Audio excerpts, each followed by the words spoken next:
Well, hi, folks. Yeah, out and about. I'm out here at, I believe this is West Twin Lake. It's one of the two lakes at Birch Grove. Now, Birch Grove Campground is closed to the public. This is down the road from the campground, quite a ways. From what I understand, at one time this used to be the ATV trail, but the ATV trail is further east from me than where I'm at. The new one, at least. Now, I don't know if you can see it, but there's the lake. This is a muck hole in here. I believe I could drive through it with my truck. I'm going to take a little walk. I'm walking up this trail a ways, and I thought I'd take you along. Now, I found something back in here that surprised me, because I can't find a record of it, that it should even be there. It's all Forest Service land, but there's no record of this, what I'm going to show you. That tells me I can disperse camp here. It's open to dispersed camping. I may be able to get in here with my truck tent on the truck, and I'm going to show you why I would want to disperse camp here. So let's head down the trail.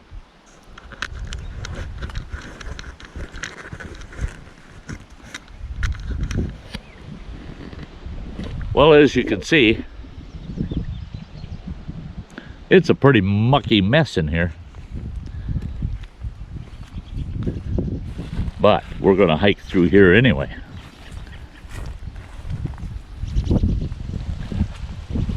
Yeah, you got to watch where you're hiking, though. I tell you what, there's a couple spots I know. Yeah, you step in the wrong spot, you're probably stepping about 8 to 12 inches of muck. You'll just sink out of sight. But I still believe I can drive my truck through that stuff. And I only need to drive it this far. I mean, right up to this area. Beautiful view of the lake here. So, the only access to the lake is at the Birch Grove Campground. And I'll tell you what, I don't know if you can see it or not.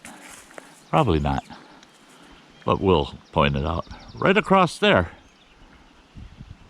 that's the boat landing within the campground. That's all the campground on that side of the lake. And you can't get to that. It's closed. It's not closed over here. It's outside of the campground. Now, I haven't been in here. I did not realize this existed. Now this, I'll have to cut a piece of that dead wood off there, a little bit of that. Maybe move a log here. That brush ain't gonna hurt nothing. And I can back my truck right in here and look at what I found.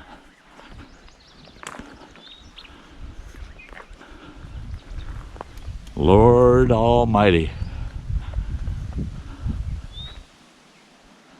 It's an awesome campsite. It's got a picnic table. Of course, it's unimproved. There's no outhouse or anything like that. It's got this nice fire pit set up. It's got 2 big concrete blocks. They put some stone blocks around the outside of the metal fire pit. Nice big logs to sit on. Bunch of nice big stumps over here that you can sit on and just relax. Another one there. Another one there. But you look at this. This site is beautiful. Now you can see, I hope you can see, but it's my truck. It's right over there. My truck is right over there. It's not 75 feet away from me.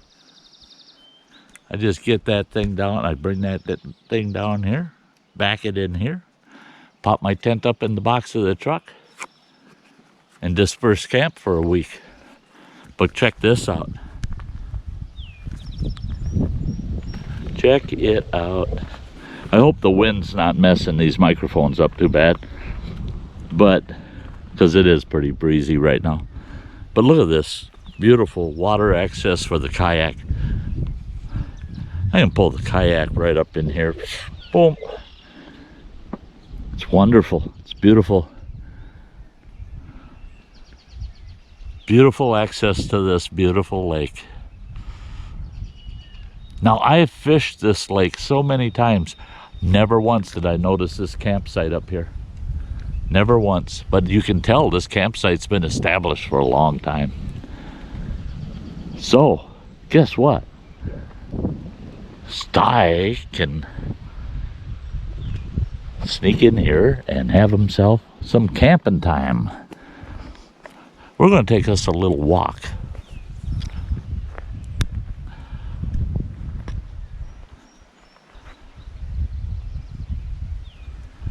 We're going to try to keep this fairly short. I might cut out part of this walk. Talk to you when we get back here to the campsite again before we leave.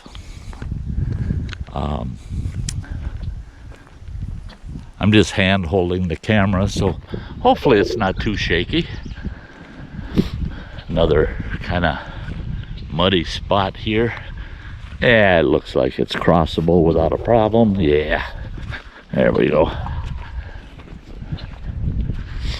Now, another thing is a lot of people don't know, but off in that direction, it's so probably a half mile away. You go over a rise and there's another big, well, fairly good sized lake. It's about the same size as this lake, and there's no real access to it. You gotta bushwhack. You gotta go through the woods to get there. Now I can tell somebody tried driving through here.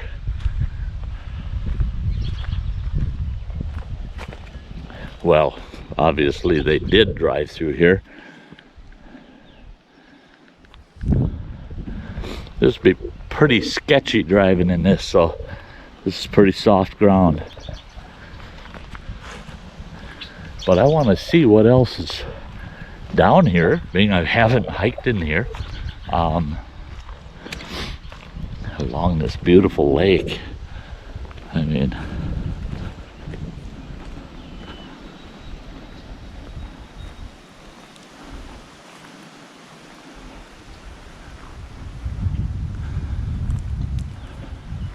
a lot of dead timber down in here, but it wouldn't take much. Just a camp saw is all you'd need, and you could cut some of that dead wood up in there.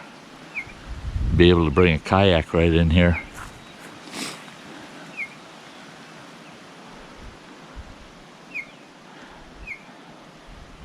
Now this is on the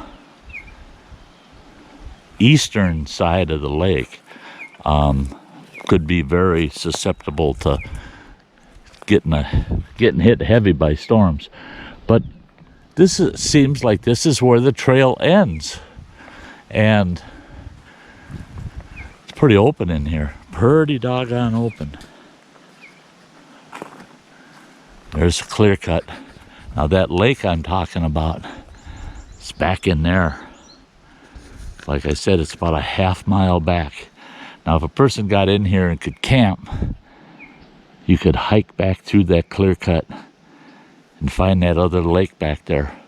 Now, records don't say boo about that lake, so I don't know if there's fish in it, None of the locals seem to know, but it's as big as this lake. So I'm tempted. I want to get in there and find out. Now, look at this, and guess what?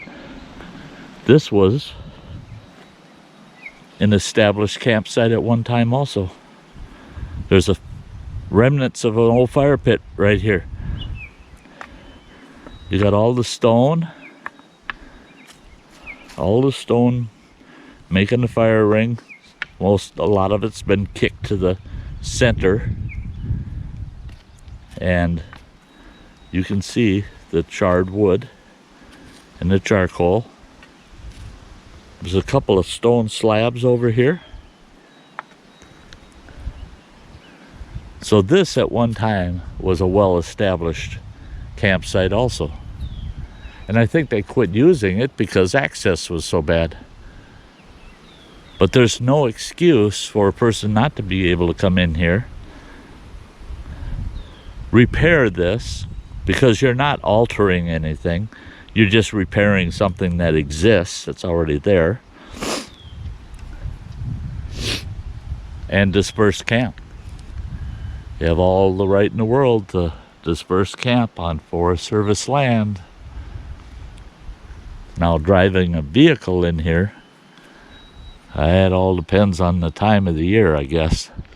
You want to make sure it's good and dry before you drive in here. But if it is good and dry, it would be worth it. Way back here. And if you can get your kayak, get a nice kayak landing set up, yeah, you'd be in good shape. Good shape. So 2 campsites that I never knew even existed. Beautiful. Beautiful, beautiful.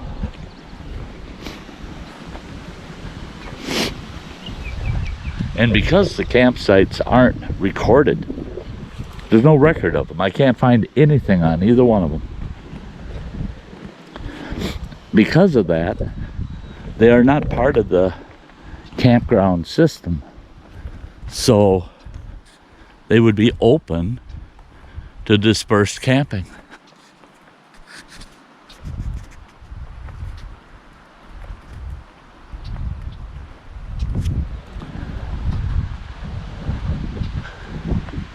It's really nice back here. You know, it's kind of a bummer there's a big clear cut. You know, this is all clear cut to the east of it. However, having the lake to the west, plenty of timber along the lake's edge. Yeah, I think it'd be awesome to camp back in here.